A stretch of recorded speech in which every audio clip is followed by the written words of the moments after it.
Hello children, today we will study about finite and non-finite verbs. But before we start finite and non-finite, let us know what is subject-verb agreement. In the previous classes we studied about subject and predicate, right? So you must have noticed that while dividing the subject and predicate, if the subject is singular, it takes singular verb, and if the subject is plural, the verb also takes the plural form. Let's see example. He speaks. Now we know the subject is he and he is a singular form. So we can say that our subject is in the singular form. Now this verb speaks. Speaks is the singular form of the verb speak. Speaks is the singular form of the verb speak. So now we see that if the subject is singular, the verb is also in the singular form. If we take, now let's make a subject into plural. Let's say they speak. Okay. So now they is the subject and they is in the plural form. So now you see that now the verb has changed from singular speaks to plural speak. So children, when the subject is singular, verb is also singular. When the subject is plural, verb is also plural. Let's take another example. She lives in a big city. Subject is she and we know she is a singular form. Lives is the verb. Again we see that lives is the singular form of the verb live. So verb is in the singular form. Let's make it in subject in plural form. They. Now they is the subject and it is in the plural form. So see, the verb has also changed from singular lives to plural live. They live in a big city. So children, there is one very important rule that you must always follow when you speak or write, that the verb must always agree with its subject in number. So children, now we will see about finite and non-finite verbs. So let's begin with few examples. She wants chocolates. They want chocolates. I want chocolates. Now children, in first three sentences, what are the verbs? Wants, want, want. And we know that these verbs wants, want are formed from the base form of the verb want. And also we see that these verbs agree with the subject. How? In the first example, she wants chocolate. She is the subject and she is in singular form, and so it takes the singular form of the verb wants. In second sentence, they is the subject and it is in the plural form. So it takes the plural form of the verb want. Want is the plural form of the base form verb. So it is also in plural in number. I. It is singular and it is in first person. So it takes the verb want. That is also singular in number.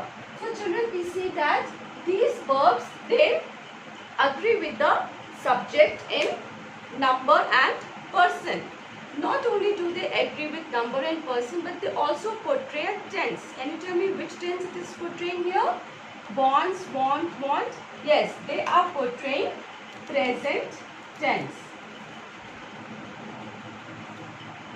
So we see that the verb, they also means change according to the tense. You will understand if we see further the examples. Ria wanted chocolates. Okay, so Ria is singular. Here we know wanted is the past tense. They plural. Again here verb is past tense. I first person singular and wanted is the past tense. So children, we can see that the verb agrees with the subject. You can see verb changes according to the tense, person and number. Children, now we will see about non-finite verbs. So let's see these examples. He wants to live in a big city. They want to live in a big city. He wanted to live in a big city.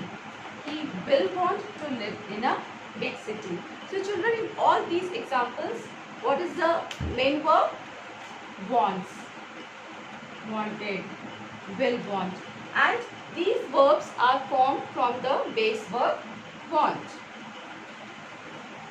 Now if we see these sentences, children, we see that the verbs are changing, or we can say that it is agreeing with the subject in number, person and tense. Suppose first example, if we say he is singular, so it takes the singular verb wants. They, plural, so it takes the plural verb want. Again, he wanted, it is showing the past tense. These are showing present tense, it is showing past tense. So here he is the subject and it is taking in the verb in past tense. This is portraying past tense. He will want, it is portraying the tense, future tense. So we see this verb is continuously changing. Like if you want to say in present tense, wants, want as in singular and plural, then past tense we want to say, it will change into wanted, and if we want to tell it in the future tense, it will change into will want. So wants, want, wanted, will want, it is continuously changing according to the tense or person. But there is another word which is denoting an action. What is that? To live. It is denoting an action, so it is also a verb, right? But see children, in all the forms, whether it is singular, plural, present tense, past tense, future tense, first person, third person, and any person, it is not changing. It remains unchanged. Can you see? So these kind of verbs which remains unchanged, irrespective of the person, tense or number, those kinds of verbs are called non-finite verbs. Those kind of verbs are called non-finite verbs which remains unchanged. He wants to live in a big city. They want to live in a big city. He wanted to live in a big city. He will want to live in a big city. So this verb to live is not changing. So these are known as non-finite verbs. So children, as I told you that finite verb, they portray tense, and non-finite verb do not portray tense. Let's see few examples. Mom is cooking in the kitchen. So what is the verb here? Is cooking is the verb here. Is the auxiliary verb, or we can say helping verb, and cooking is the main verb. So these two parts of the verb is cooking, together they refer to a particular action, and also they portray tense, that is present tense, present continuous tense. So we can say that they are finite verbs, as they refer to a particular action and also telling us the tense. Similarly, verb cooking, verb is the helping verb or auxiliary verb, and cooking is the main verb, that is showing the action in progress. So these two together also portray a particular action and also tells us the tense, that it is happening in the past continuous. So it is also a finite verb.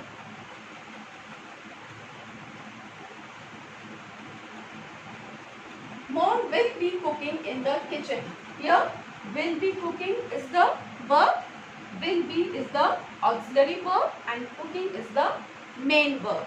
Here also both the part of the verbs together refer to a particular action and also telling the tense, that is future tense, future continuous tense. So this is also a finite verb. So children, in all these sentences we see is cooking, were cooking, will be cooking. These are referring to a particular action and also telling us the tenses. That is why these are the finite verbs. Now you can say that cooking is not changing in all these sentences, then why it is the finite verb? So children, remember this word cooking alone does not portray an action, neither do it tells a tense.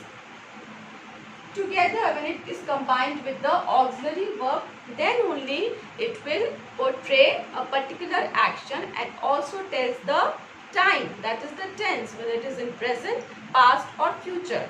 And so these together will form the finite verbs, and not we will take not the cooking separately.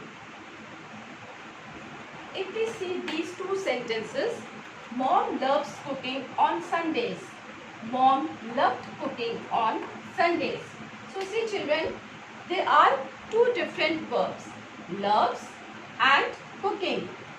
Loved, cooking. Now if we see loves, it is showing one particular action, and cooking, it is showing another action.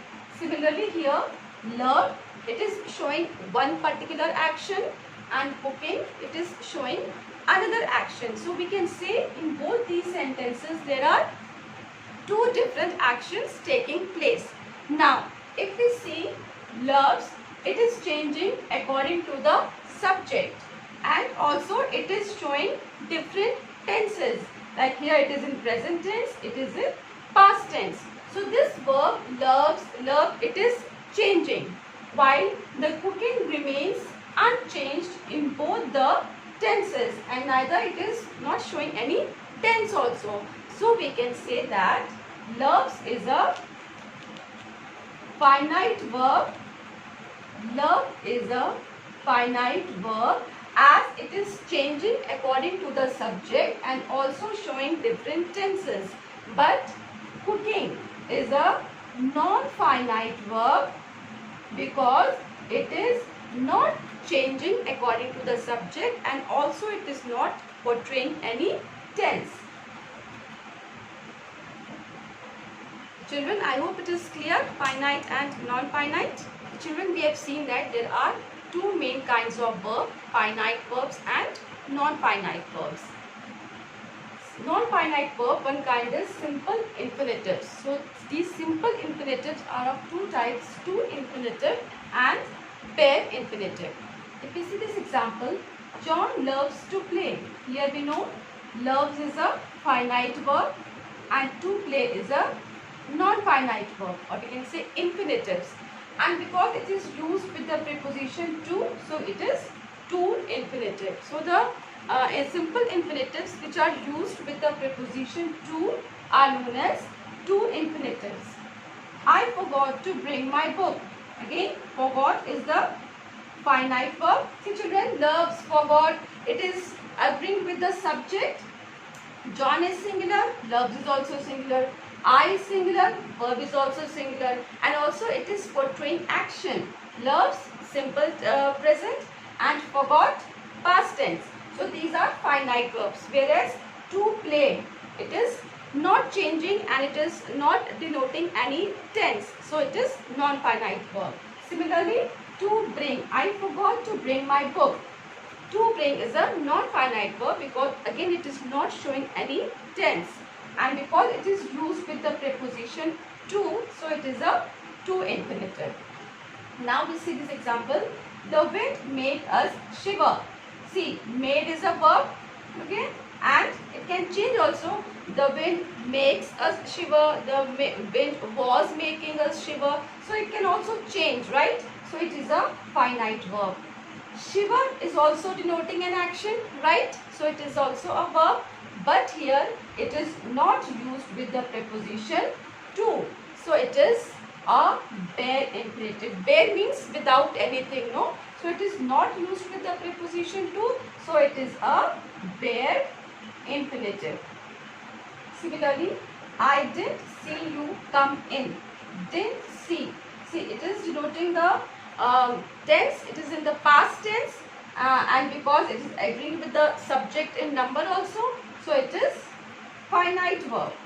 And come is also denoting an action, so but it is not denoting any tense, so it is a non-finite verb. And because it is used without the preposition to, so it is a bare infinitive. So children, once again I am telling you, simple infinitives which are used with the preposition to are known as to infinitives, and simple infinitives which are used without the preposition to are known as bare infinitives. So I hope it is clear now.